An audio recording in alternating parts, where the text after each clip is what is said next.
We go again. March begins on Saturday afternoon with a home clash against Portsmouth, which has to be said is must win for the town if we're going to give our relegation survival hopes a boost. Alongside me to preview the game, I've got the Lutonian journalist James Cunliffe. They're bad away from home, Jimbo, but as we saw against Plymouth, that doesn't necessarily equate to 3 points. It doesn't, but you just said it there. It's must win. Oh, they all are, aren't they?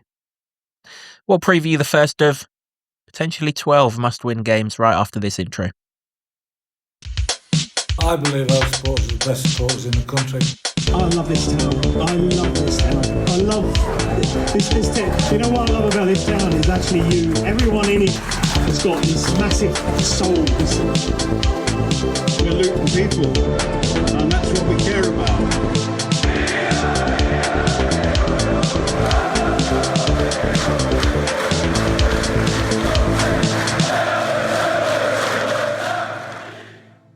Hello everyone, welcome along to another episode of the Luton Town Supporters Trust podcast, the award-winning, longest-running Luton Town podcast, having scooped bronze in the Best Football League podcast category in the Football Content Awards. This season, the show is in association with Solid, providing opportunities, provisions and assistance so our academy can fulfil their potential. As I mentioned before the intro, we are looking ahead to Luton Town versus Portsmouth, Saturday, 3 p.m. No UK TV coverage for this one, so if you haven't got a ticket or you can't make the game, you'll have to find other ways to keep up to date with it all. Alongside me, as always, to preview the game, is the Lutonian journalist James Cunliffe. Just before I get Jimbo's thoughts and things, those of you that watched the last podcast and you enjoyed the humorous crisp chat, well, glad that you took it in the style that it was meant. Those of you that didn't so much like it, don't worry. This one is purely all about football, but we are thinking of topics just in case it goes pear-shaped for the review episode. I've been eyeing up biscuits. Biscuit. I was happy with that, mate. I love that. That is the happiest podcast I've seen you record for quite some time. I mean, admittedly, we haven't won for 2 months, so I can't even say 2 months, but, you know. There's always room for crisps in the world. I mean, you've always got crisps. And if it does go pear-shaped, get yourself a crisp sandwich. It does hit the spot. That's the end of crisps. We're all purely on football for this one. Portsmouth, obviously their first season in the Championship. It was our first away game of the season. If I'd known then what I knew now, and if you told me then that we were only going to win one away game by the time that they come to our place, that'd have been calling the doctor for you, I would. But particularly the first half an hour down there as well, which was, football-wise, probably the best 30 minutes of football we've played all season. By football, I mean quality of football. Obviously, the Watford performance superseded it overall, but they don't win matches away, Portsmouth. There used to be a time where that would equate to a Luton win. It needs to equate to a Luton win.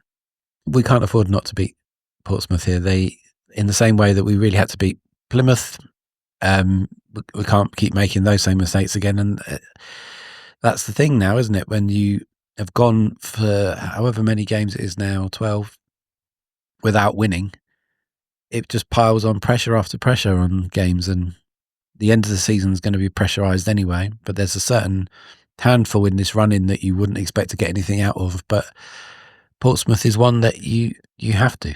And listen, we went down there and played very admirably with 10 men. And unfortunately, in the time since, we've gone one way, they've gone the other. And we have to rectify that. Yeah, indeed. Just 2 away wins all season for Portsmouth. Unfortunately, one of those was in their last away game at Oxford a couple of weeks ago. Bit of a weird game, wasn't it? It was one that was held up for quite a long time because of a medical emergency in the ground. I don't know if that had anything to do with the Oxford players, because obviously prior to that, Oxford had been in pretty good form themselves and they've kind of levelled out a little bit. Most of their wins are at home, though, has to be said. However, I've referenced a couple of times on this podcast that I watched them against Sheffield United recently because I knew that the two teams were coming up, and they played Sheffield United off the park. That's not necessarily a negative for us because so did we for 45 minutes to an hour. And we both got the same result. We both lost by a goal. But yeah, they've got an obvious danger man, Jimbo. Josh Murphy, brother of Newcastle's Jacob Murphy, was at Oxford last season, signed at the start of this season, didn't play against us at their place. or if he did nothing of note that made me remember it. But he was all over Sheffield United in that game that I watched. He's the leading big chance creator in the Championship. I think he's third for assists in the Championship. He plays on the left-hand side of their formation. I mean, we've just been haunted by the best player on the pitch being on the left-hand side of a formation in Chakvetadze. Please make a better fist of looking after this one, Town, because he's got goals in him as well as assists, this bloke. Yeah, and that's obvious to see. But we said that about Chakvetadze. We said that about numerous players. We've said it about Barry Bannon. We've said it about the only one we've ever really kept tabs on was the playmaker at Portsmouth, and that's because mate, I don't know how that happened because they had a man extra. But if that's any sort of blueprint, then please dig that one out. I have to say, but yeah, too often it's clear to see who the main danger man is, and then nobody picks them up or nobody challenges them when they've got the ball.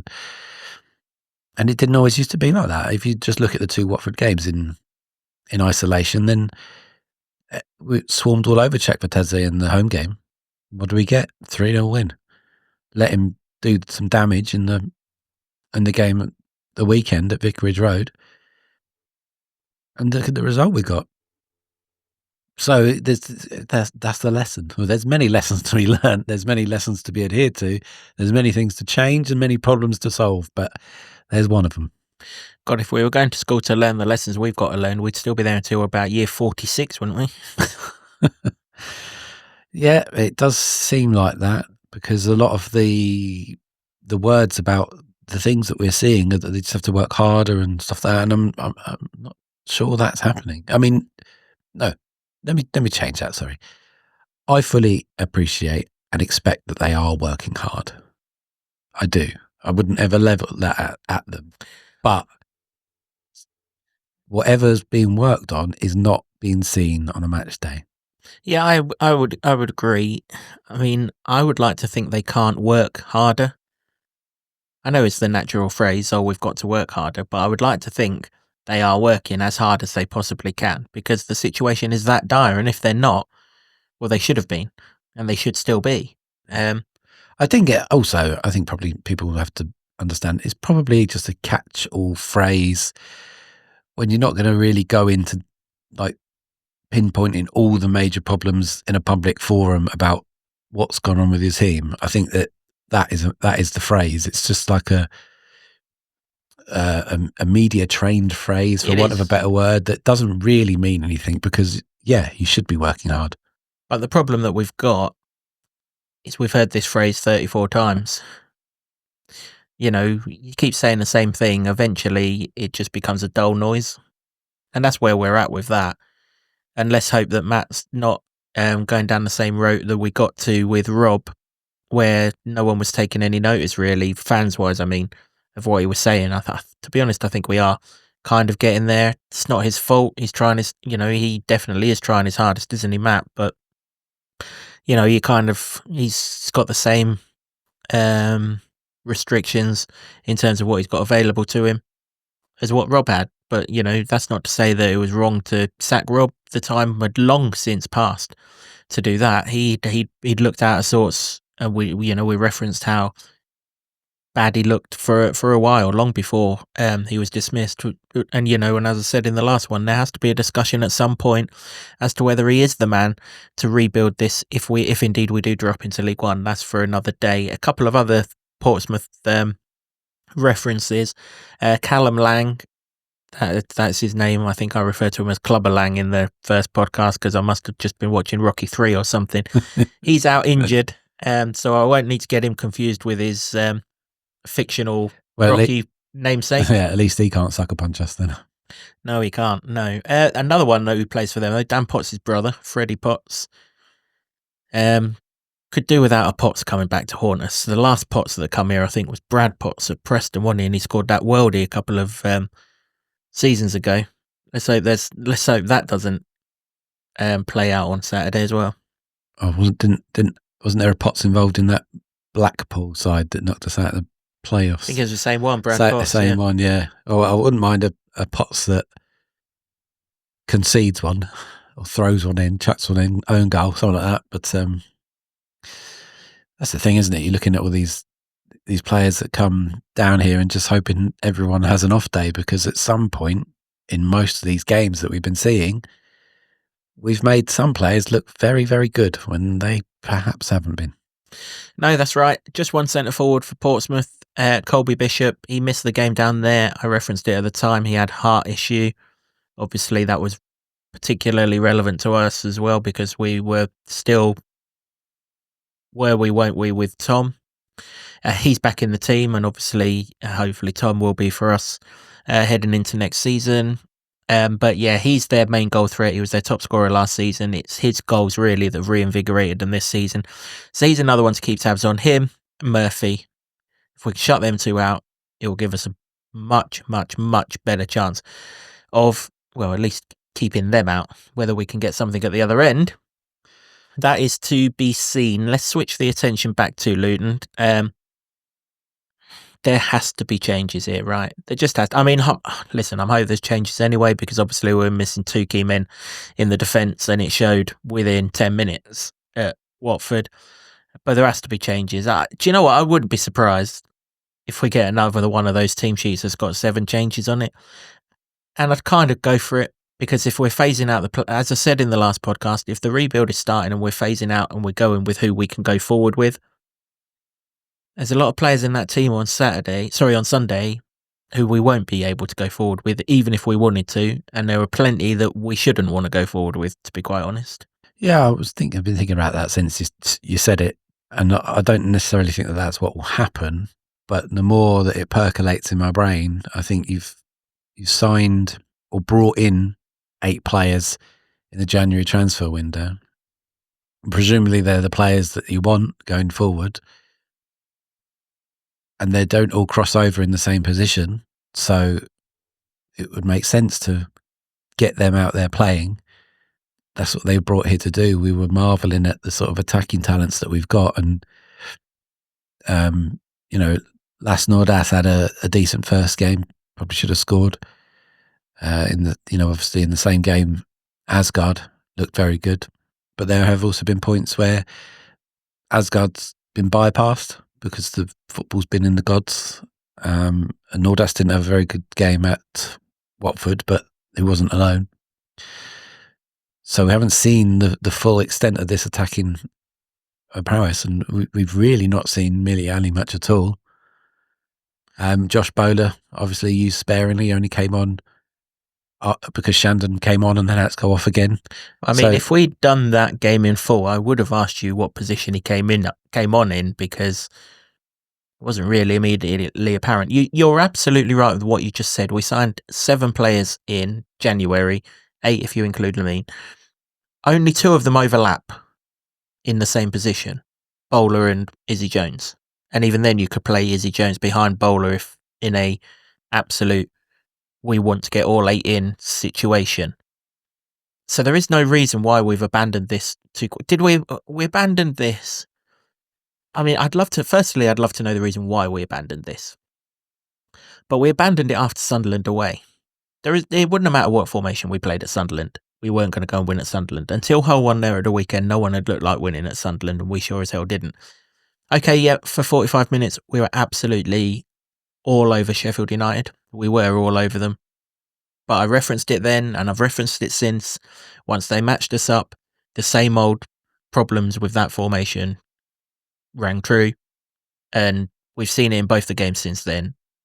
It's too easy to attack the back post for us, and the channels are just so exposed, it's ridiculous.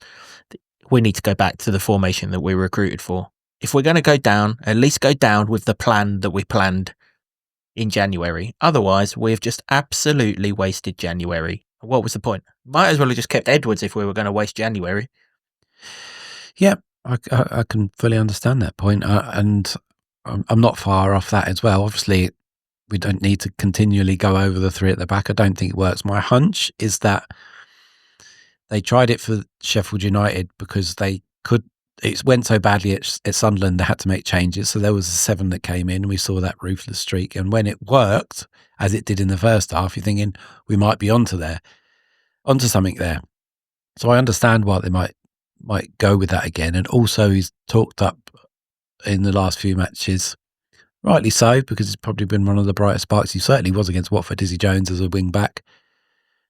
And then that lends itself to Doughty being a wing back on the other side. But that feels like if it's not working, you can't keep trying that same thing. But we've been down this road before as well, haven't we? We've been down this road many, many times. Yes, that's Doughty's position, but they haven't got him in a position to be assisting anything since he's come back, when he was like the leading chance creator.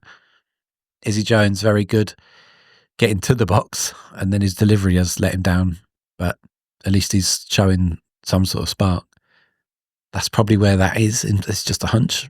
But overall, the overall picture is not working. Whether we all felt a little bit more refreshed by the 4-2-3-1 situation. I think that you probably have to go back to that, because what we saw at Watford wasn't good enough. Yeah, no, it wasn't. It wasn't remotely good enough. Yeah, you are right. Listen, if we're going to go down, look, we're in a negative mindset as a fan base, and why wouldn't we be? No one can remember our last win. No one can see our next win. But there is a positive. We are harder to beat. The numbers will tell you that. We are harder. We're still being beaten, but we are harder to beat. Yeah, you just brought it down from 4-0 whackings to 1-0s. Exactly that. But as I've referenced plenty of times for all of those that have listened, with those beatings came the caveat that we could at least score. With these beatings, the caveat is we don't look like scoring. Now, if we're going to go down, as I referenced in the Watford review, the bookmakers have got us as an implied probability of 70% to go down now. They're very, if they're out with their calculations, it's only 5% either way. So best case scenario, they've got us as a 65% chance going down 2 times in every 3 from here. And that's grown exponentially since the turn of the year as well. It was like there was a decent chance of avoiding that. And now we're odds on. It's grown in this month. Obviously, Hull's win at Sunderland was a reason for that. But if we are going to go down, and what we see with the eyes tell us that we are, what we see on paper in terms of the table tells us that we are, and now the statistical numbers are starting to back that up as well. Let's go down attacking and fighting. Stop going down in the hope that we stop conceding, because this team just can't. You know, it can't. It does. There isn't a personnel combination that we've tried that can stop conceding. There isn't a personnel formation that we've tried that can stop conceding. So let's concentrate at the other end, right? So for me, going back to 4-2-3-1 is an absolute must. It's purely because it's what we spent 20 million quid in January for. And if we've spent 20 million quid, which is a lot of money for Luton Town in one transfer window at any level, then we've got to give it more than the 2 games that we gave it. Sheffield Wednesday away and Sunderland away. So I'm happy to go back to the 4-2-3-1. Now, when we played 4-2-3-1 previously, it was Rue Waters and Joe Johnson at fullbacks, and then it was Alfie Doughty on the left wing and Izzy Jones or Josh Bowler or whoever was fit, Jacob Brown in the early stages under Bloomfield on the right wing. I would go with Alfie at left back and Izzy Jones at right back and just say, look, you're still doing the same role as if you're a wing back, but we just need you to get back in when we haven't got the ball, because the only way out of this mess is goals. Yeah. You know, we're not getting out of this mess with 1-0 wins, because we can't win 1-0. So we've got to go for it now. So we've got the personnel to do this. So I would have Alfie at left back. I would have Izzy Jones at right back. Whoever your 2 is, and there's only 2 from 3 for me now. Cal Naismith, Mark McGuinness, Christ Makosso. Whoever the 2, whichever. That's if they're fit. Yeah, we've got to assume that they're fit. McGuinness and Naismith, and I'm not sure. Well, let's go, long term. If they're not fit and we've got to wait till Burnley for that, then that's fine. But for me, it's 2 of those 3 at the heart of the defence. We're pretty sure that Marvellous has picked up an injury at Watford, and Marvellous injuries don't tend to heal in 6 days. So we've got to look at someone else in the centre of midfield. Liam Walsh, when he played in that 4-2-3-1 at QPR, was probably gave the best playmaking performance of the season. When he got the ball, he recycled it. He got us forward. He carried the ball. He did so much. I love him there. Lamine alongside him. Forget the Shandon. Even if he's fit, forget Shandon Baptiste. We are not going anywhere as a football club with Shandon Baptiste. Even if his body suddenly repairs itself, if he's not even giving you 15 games a season, it's an absolute waste of a squad place. So Lamine and Walsh, and then in front of them, so you'd have Millie Ali on the left, where he came on at Sheffield Wednesday and did that run and looked pretty dynamic. You'd obviously have Tello behind a striker, and then you would have Josh Bowler on the right-hand side, or you could go Jacob Brown, who's not done anything wrong. You could also go Jacob Brown in the middle for that matter. And then for me, Lassie Nordas up front. And let's go for it. Let's go for it. Let's go and attack. The only reason I say Lassie Nordas is because clearly Carlton didn't like that solo striking spot. Elijah definitely can't do it. I mean, the miscontrolling of Elijah in the 7 or 8 minutes that he had at Watford on Sunday was borderline embarrassing at times. So he's signed for a 4-2-3-1. I'm absolutely convinced of that. Lassie Nordas was the striker he signed, so he must think that he can play the solo centre forward role. So give him the solo centre forward role, and that would be my 11. If everyone's fit, that would be my 11 on Saturday. Let's go down attacking now, and you're going to get the crowd going if you start attacking. Nothing to lose, because let's be honest, we looked at that team sheet on Sunday. If I wasn't already in the ground when it come out, I might not have gone in it. Yeah, particularly this is Portsmouth. You've got to attack Portsmouth because they concede a lot. You have to attack everyone from this position. Yeah, obviously everyone, but we're talking about the Portsmouth game, and this team they've conceded more goals than Luton. One of the only few teams that have. Plymouth and them, I think, and then it's Luton joined third. They score some goals. So, yeah, if we can't keep them out, they're going to score. We're going to have to score more. I think it's got to be the only way. This, not only just attacking, but it's got to be more cultured. It can't just whack it up to Nordas and expect him to be, keeping it against, seasoned English defenders in this division. When we're in trouble, we can do that, but we're not always in trouble when we do it. I mean, when we're not in trouble, our centre backs pass it back to Kaminski, who is not in goal for me on Saturday. May I add, made it perfectly clear in the last one. James Shea's in goal for me on Saturday if I'm picking the team, and then Kaminski whacks it long. I mean, his accuracy with a long pass is horrendous. So that's never ever going to be a game plan that has any profit to it whatsoever. No. The blueprint for me, even though it's the different formation that we're talking about, is marry the performance levels and the style of the Sheffield United first half with this formation change, which I think is a better all-round look for the players that we have.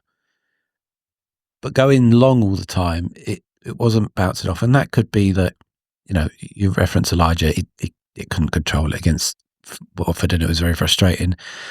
I think Morris struggled, but then he didn't against Sheffield United. There was two there that wasn't there. We're only going to have one here in my formation. Listen, Matt might not change it. I'd be concerned if he doesn't change it. I mean, you look at the last two games. We've gone into the last two games after the Sheffield United game, which was very, very positive, albeit with that caveat that once they matched us up, it wasn't quite so positive. But we went into the Plymouth game, conceding goals for fun, not one away from home, only scored 5 goals away from home. If we can win this, surely we're going to be up for the derby because it all takes care of itself. Nothing happened. Weren't up for the derby. You wouldn't even, if you didn't know there was a rivalry there, you wouldn't even know that was a derby game. That was just a mundane, stupid kickoff time game of football with little to no atmosphere for the most part until their fans started getting buoyant after they were 2-0 up.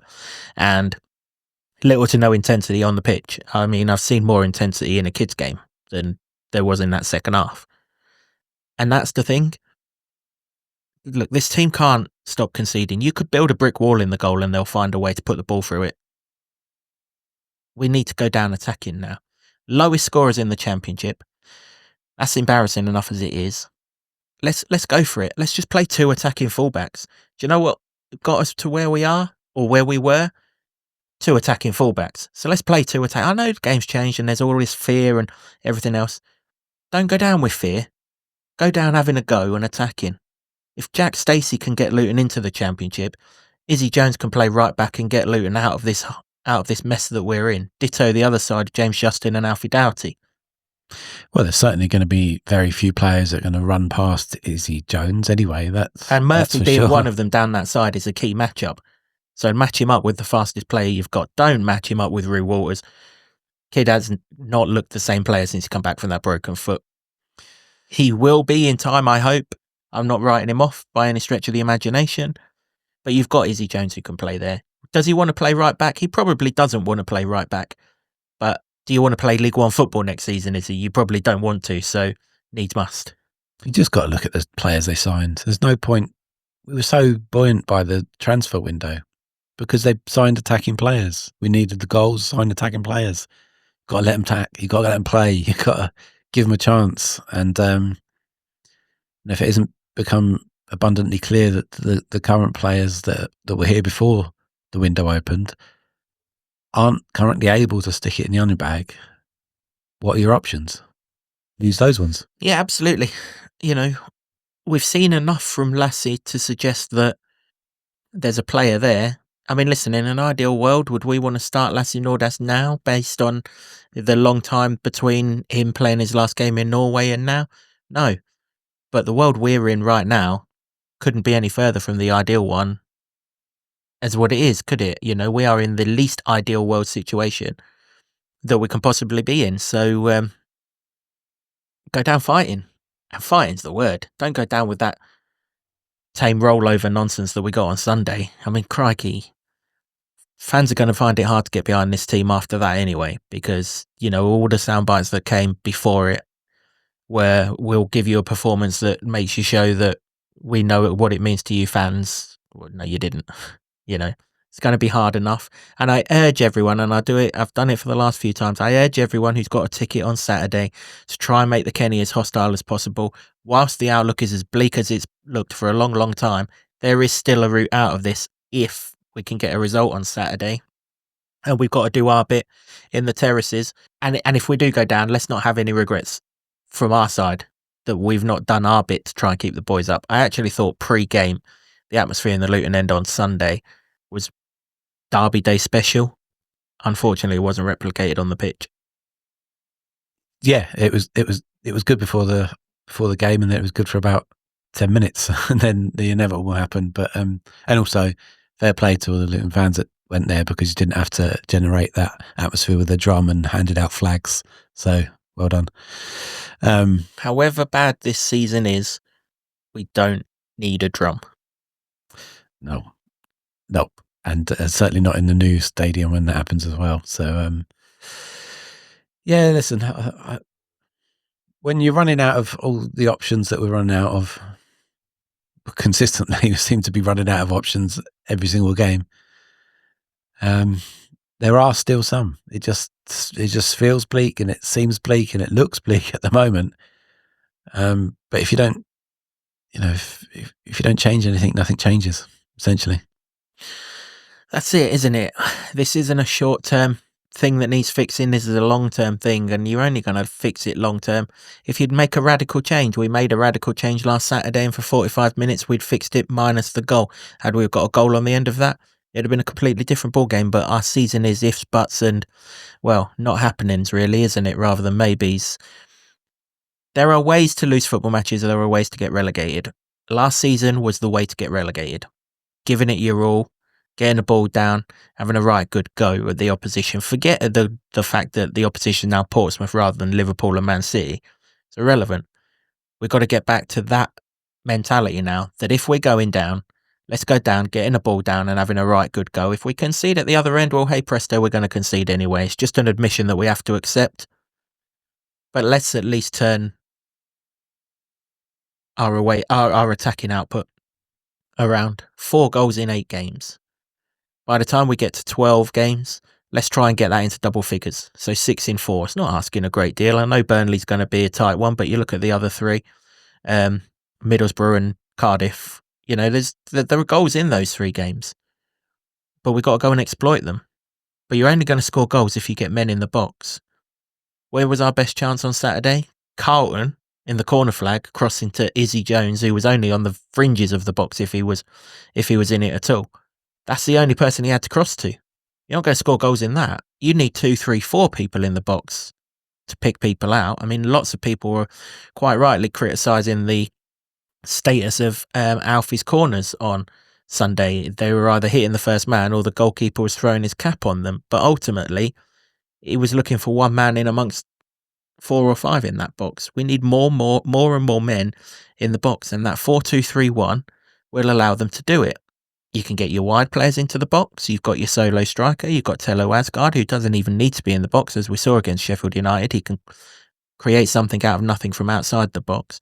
And why I like Walsh and Lamine as the 2 in that 4-2-3-1 is when one goes, the other one's got enough nous about them to sit there and watch him do it, and then vice versa. I think they're 2 clever footballers, and we haven't got many of them. That's what I'm hitting them with, Jimbo. I don't know if you'd have any changes to that 11. Yeah, I wouldn't have any objection to it. I don't think you can argue in any way that anyone from Sunday other than Izzy Jones deserves to start there. I don't think Liam Walsh particularly did much wrong, and he's shown enough in the rest of the games to probably warrant a start. And also, he's sort of running out of midfielders if Marv and Shandon are injured, which seems the case as we record.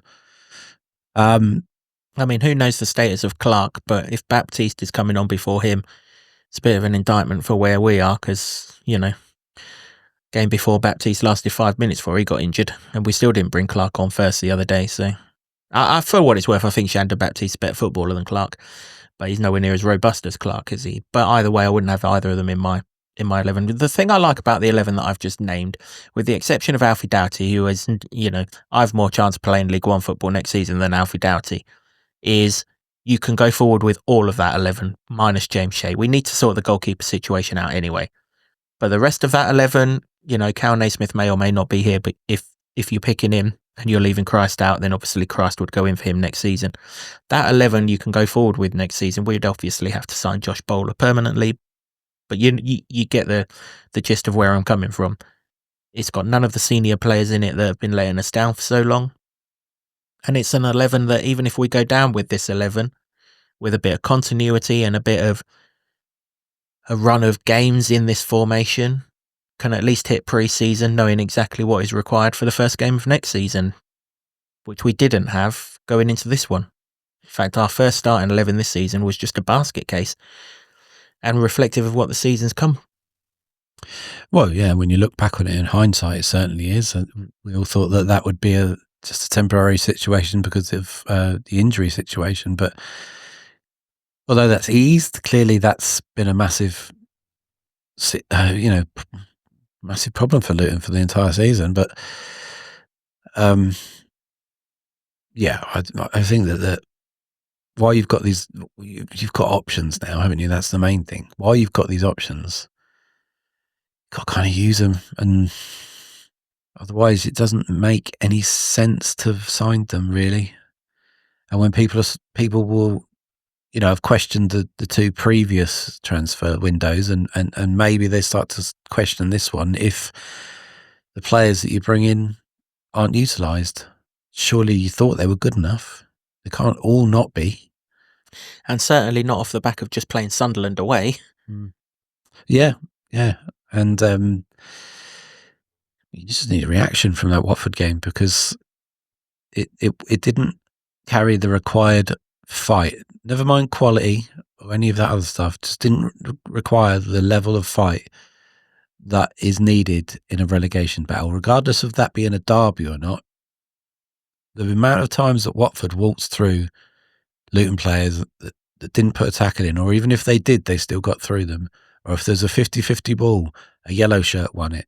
Or if there was a 75-25 ball in Luton's favour, a yellow shirt won it. It was dire, that first half, after the implosion on 11 minutes. So that can't happen again. If that happens again, I think that it solidifies the opinion of those who think that Luton are doomed. If there's an uptick in performance, and attacking prowess, then it might move the needle a little bit on that dial. But I don't think a lot, because I think how can you have that much optimism after 12 games? I don't think that would be the case unless you go out there and suddenly turn on a performance that we haven't seen for a very long time. But I'll take just improvements. Well, the other thing about my 11 and my approach in terms of being more attacking, firstly, it will get the crowd engaged. Let's be honest, too much of the football this season has been boring. Very, very little has actually got the crowd on the edge of their seat. So you need to do that. You also need to put a product out there that people are going to come and watch next season. You really do. You know, if we're relegated, you're automatically going to lose a percentage of your crowd. That's just how life works. And, I'll still be there, and I'm sure most of you guys watching or listening to this now will be, but not everyone will be. But you've got to put a product on that those that are unsure whether they're going to go again next season or not, and, ticket prices might help that as well. You've got to put a product out there worth going for. I've lost count of the amount of times people have come up to me and said, I don't know if I can be bothered to get my ticket for the next game. I had someone say it on Twitter after Sunday. I've not yet got my ticket for Portsmouth. I'm sure I will do, but I've never thought this long and hard about getting a ticket for a game before. And that's where we're at. We need to go down. Luton are at their best when they attack. Always have been. Even in our best days, we've been at our best when we've attacked. When we've tried to defend things and hold on to things, when we were ahead, going even as far back as that Blackpool playoff semi-final, we got ourselves ahead by attacking. We tried to hold on to it and it all went spectacularly tits up. That is the Luton mantra. Hellfire, if we're going to get out of this trouble, we are going to only get out of this trouble by going on the attack. Stop fearing things now. Stop fearing what might happen and go and try and make things happen. Yeah, well, we approach that situation anyway because of the way that the results have gone and the way the results have gone elsewhere, which are out of your control. We would, but we've gone from a formation that we recruited for back to this back three. Yeah. I don't mean the games that have just gone. We're now at that situation where things have to change drastically. It can't be small improvements. Firstly, we need a win, and that has to start on Saturday against Pompey. But then you need 2 or 3. Well, you certainly need 2 to get out, or just to be you need 2 just to be level, wouldn't you? Because of the goal difference, and that's without other clubs getting any results. And Hull have just gone to Sunderland and won, so we're already at the stage of snookers. So it has to be wins, and you can't win by nicking a 1-0 here. It's not going to happen. This is not Luton of 3 years ago. It's just not. No, it absolutely isn't. So, I'm hoping we go out with an attacking intent, attacking formation, attacking personnel on the pitch. Listen, if they expose us, so be it. Every other team's exposed us with whatever we've been doing. If they score whilst we're trying to score, well, at least this time we've gone down on our terms. Because too often we've just rolled over, and we can't. One thing I want to reference actually during this game and the 12 to come, that chance that we created on Sunday was from the only restart that we have taken in God knows how long, immediately that the ball's gone out of play. Alfie's throwed down the line to Carlton Morris before they could get back. Carlton Morris has got the run on his man. He's crossed over to Izzy Jones, who's also got the run on his man, and we should have scored from it. Too often our restarts are people plodding over to the ball whilst the opposition get back. You don't give your lone striker or whoever your strikers are a chance if you're allowing a defensive structure just to reset in front of you.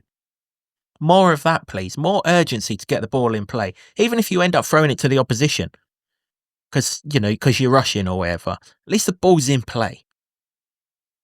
I must admit, I noticed a couple of in-play examples of a similar sort of thing where Brown got put through relatively. It was going away from goal. At Watford, he got put through, and rather than just taking the ball and going straight at goal, it was like took the ball and hesitated and waited for the defender to get back. I don't know if that's a confidence thing, but that sort of thing when you've got half a yard of advantage, got to try and take it. Start buying a ticket. You might win the lottery, but you sure as hell not going to win it if you don't have a ticket. I mean, the worst thing Brown did on Sunday was that pass to Walsh in the second half. I mean, that's a simple pass, and Liam Walsh clean through on goal. Yes. One of the few openings up, and it was just a simple pass through two defenders, and he didn't get it to him. Other way round, that's finding the striker, and that's the ruthless edge that we need now. Yeah, and that's the sort of thing. There's not enough clinical edge when it matters. Oftentimes, and particularly Watford, there wasn't any clinical edge at all. No. For all the good work Izzy Jones did, his final ball let down, and it wasn't just against Watford, and it's not just Izzy Jones. There's been an awful lot of overhit crosses. Once you've got down there, you've done that hard work, and you just need to find the penalty spot with a cross. And they're oftentimes chasing after the ball, trying to stop it from going out for a throw-in. It does come with the caveat that there's nowhere near enough men in the box at the minute, though. More attacking, progressive formation. Let's get more men in the box and let's have a right good go. They're nothing special. If they were, they'd be much higher up the table than they are, because this is a terrible, terrible league. That lot on Sunday still got a chance of making the playoffs. They're horrendous, with the exception of number 8. I'd like to be horrendous then, please. We are, mate. We are. We're just more horrendous than most of them. Yeah. It's a terrible, terrible league. And that's what makes everyone frustrated, that we've made a complete arse of it, because it is that bad a league. You know? Yeah. Yep. Changes. Yep. Must change. Be ruthless, Matt. Go with the men that we can go forward with. We might still go down. You never know. We might stumble on a win. And then we might stumble on a second and a third win after Burnley, probably. And then all of a sudden we might go into the international break rosier, and then we've got 2 weeks to assess where we are. And then every time we come back from an international break, we win. That's the stats. I mean, in my mind, we're only 3 points behind Hull, because 2 points behind Hull. They're only 5 ahead of us, because we've already got 3 points against them. You told me. Oh, don't say that. Don't say that. I mean, the stats. It's the only positive thing you've said for the last 2 months. It's in my head. The stats have said that, but I think we're in a different world from when I said that about 10 days ago, 2 weeks ago. From one podcast to the next, we go into a different world, unfortunately. This lot, they give you hope in one podcast, and then they're like, nope, you're not having any more of it in the next one. Stick to biscuits or crisps or any other topic that we can decide to talk about. I do like a biscuit as well, but I'd quite like to not do a podcast about biscuits, quite frankly. Football. Believe me, if it's as bad as Sunday, we will throw the Twitter open for our next subject to talk about. We can't keep condemning you to podcasts of all of that football. Score predictions is how we will leave this one. You to go first. I'm going to predict. I'm going to predict a defeat, because I know that we need to win. I just think that if I predict the other thing, I'll get the opposite. Maybe I was too optimistic against Watford. I couldn't bring myself to say the bad thing. So I'm going to say the bad thing now, in full hope that it changes. He's talking all this reverse psychology nonsense, but listen, if we go out with an approach and listen, I don't expect for 1 minute that to be the starting 11. That would be my starting 11, but managers don't do wholesale changes like that. But if we go out with that kind of approach and that kind of attitude, we can win this game of football. I'm not going on Saturday sitting there hoping that Luton lose. So, let's go. And in my mind, whilst we've been doing this podcast, all I've thought about is that first half an hour down there when we really did go out, and we should have been 3 up. If we can start the game like that, and someone can mysteriously, amazingly, unbelievably do what Luton don't do and score a goal, then, this is it. For me, this is the absolute last chance saloon. I mean, the landlady's called last orders about 10 minutes ago, to be honest, and I'm still struggling to get a pint, but this is where we're at for me. Don't win this, then I think that is absolute curtains. I mean, I understand that's where we are, but it just puts a lot of pressure on the game. But That's what they've done to themselves, isn't it? Again, that's where we are. It's not anybody else that has done this. It's Luton have done this themselves. And so, what's your score? 2-1. Go on, then I'll go 2-1 the other way. It is reverse psychology, by the way. I don't wish this to be the truth. If you You've still got your pie on the go. Down my throat. Your humble pie. It's still in the microwave. Hope you've not got it on. I might have put my humble pie away now. It doesn't look like I'm going to be eating it, but been cooking for a few weeks. I'm very, very much wanting that humble pie, but nobody seems intent on serving it me. That is more burnt than Grandad's pizza in Only Fools and Horses. That humble pie. That is how burnt that is. There is a reference for the 80s crew amongst us. We might have to talk favourite Only Fools and Horses episodes and things like that. Well, I'll be happy to do that and all. It's the chandelier. It's the chandeliers. The best one? Oh, yeah. It's a classic moment. I'm not sure. We'll have to have it out another time. We're going to disagree if you say the bar moment. It's the most overrated moment in Only Fools and Horses history. It's not even in my top 3. No. Let's hope we don't get there, Town. That's for sure. Let's have your score predictions. Lots of time to get your score predictions in here. What's your starting 11? Are you going with the approach that I'm going with? Let's go down, all guns blazing. You're a bit more pragmatic. Do you stick with the 3 at the back? Is it time to go to a back 4? Is it time to bench some of the players that I've benched, goalkeeper in particular? Let us know all of your thoughts and opinions, and we'll recap all of that when we do the review episode, where hopefully we'll have a special guest with us for the review episode, which will come out at the usual time, overnight on Sunday into the early hours of Monday morning. And let's hope we're talking about something positive in terms of what's been delivered on the football pitch. We can only cross our fingers and hope so, because it's a struggle trying to explain away just nothingness. Yep. That is it for this episode of the podcast. If you have got a ticket on Saturday, please do try and get as behind the boys as you can. I actually think the support for the last 3 or 4 games since Sunderland away, which, it was hard anyway. You're up in the gods up there anyway. But the last 3 games in particular, the pre-game atmospheres have been exactly how we've needed it.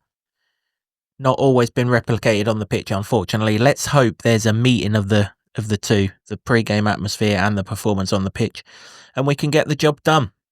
Thanks to the Barber Club and the Lower Level in Luton for hosting our studio, to Sean Grant and the Wolfgang for our intro music, and to Ed Smith Creative for all the designs that you see on set. Till next time, where we'll be looking back at this must-win game of football. Come on, you Hatters, it's now or never. I believe our supporters are the best supporters in the country. I love this town. I love this town. I love this town. You know what I love about this town is actually you. Everyone in it has got this massive soul. We're Luton people.